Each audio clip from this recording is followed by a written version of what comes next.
Hi, my name is Kevin, and this is going to be a video of me telling my multiple sclerosis story. I posted a video a week ago or so of me exercising in the park, but I realized I should have gone back to start from the beginning. So this is my MS story. It was 1999 when everything started. I woke up with numbness in my right hand, just my thumb and forefinger, and it eventually just gradually started spreading up my arm. I really thought nothing of it. I thought it might have been a pinched nerve since I'm in physical therapy school, I was then, and I had just finished the class on orthopedics, and I thought I knew everything, and I thought this might have been a pinched nerve in my neck. And so I was thinking, oh, a pinched nerve, I can treat that easily. I learned how to do that. But it did not get better. I went and saw a general doctor who immediately referred me to a neuro. I had my first MRI very soon thereafter. I got a call on the phone not long after that. I was 24 years old, by the way, so I was just a little kid. I had a call that the receptionist of the doctor said, "Your MRI shows," and I quote, is what she said, "abnormalities consistent with multiple sclerosis." And as a kid, that's not something pleasant you want to hear. I knew about multiple sclerosis being in PT school, and I knew the basics of it, but that's not something that you are very thrilled to hear by any means. So I went to the follow-up appointment. He said, "We're going to take a wait-and-see approach. This might be the only thing that happens," and because that's what they did back then, back in 1999. He's like, "We'll just kind of see. You might be fine. This might be a one-time episode." And so, and I was, scared, but still I was okay with not starting any medication, which consisted of shots, and I wasn't a big fan of shots. So the next year I was back in physical therapy school. I had just met a girl who's now my wife, actually. We were dating, and I started experiencing numbness in my leg, and so I could make sure that she knew what she was getting into if she did want this to be taken further.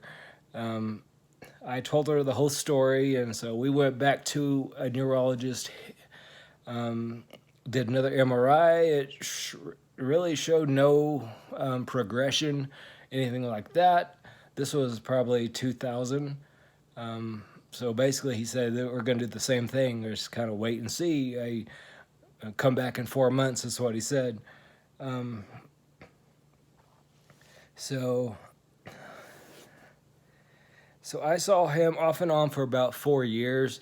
There were weird things happening every now and then. I would have this weird numbness that happened here, all this, but he still was not very pushy on me starting medication. He kind of left it up to me then, so I didn't start any medication until 2005. I had to call and cancel my appointment.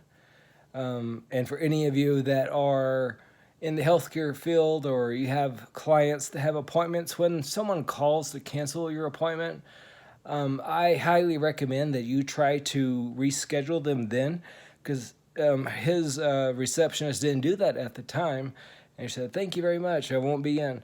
So I never rescheduled an appointment after that.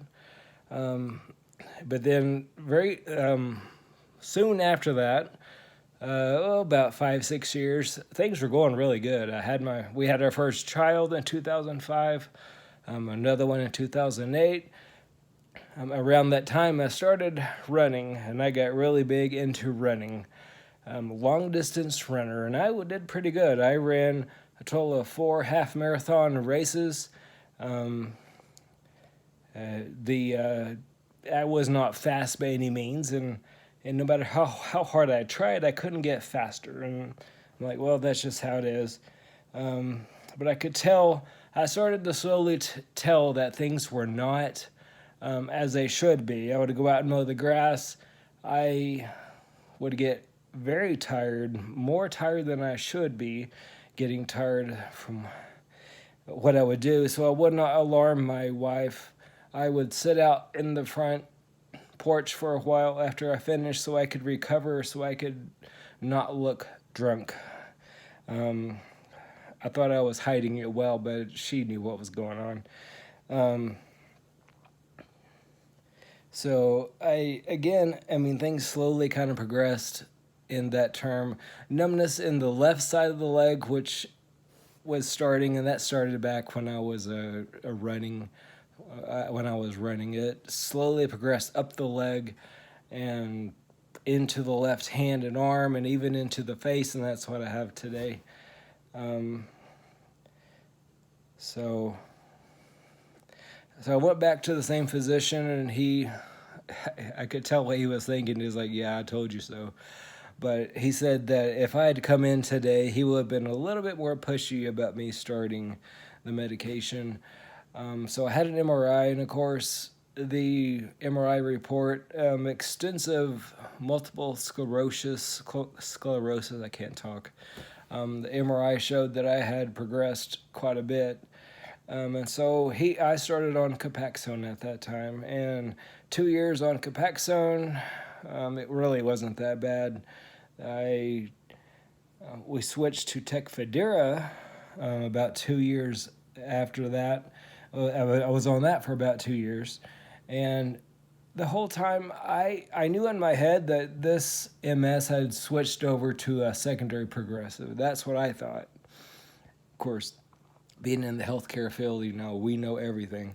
And so I have a really good neurologist, and he really listens to me, and we work things out together. And I've told him, I was like, I'm just scared that this thing has progressed to the secondary progressive. And he was like, well, we need to start on the medication for the relapse remitting first. And so we did that. Things still slowly progressed. And so currently I'm almost on my first full dose of Ocrevus. I do that in January. This is the beginning of January. This is January 10th, 2000. And January 24th, I go for my first full infusion.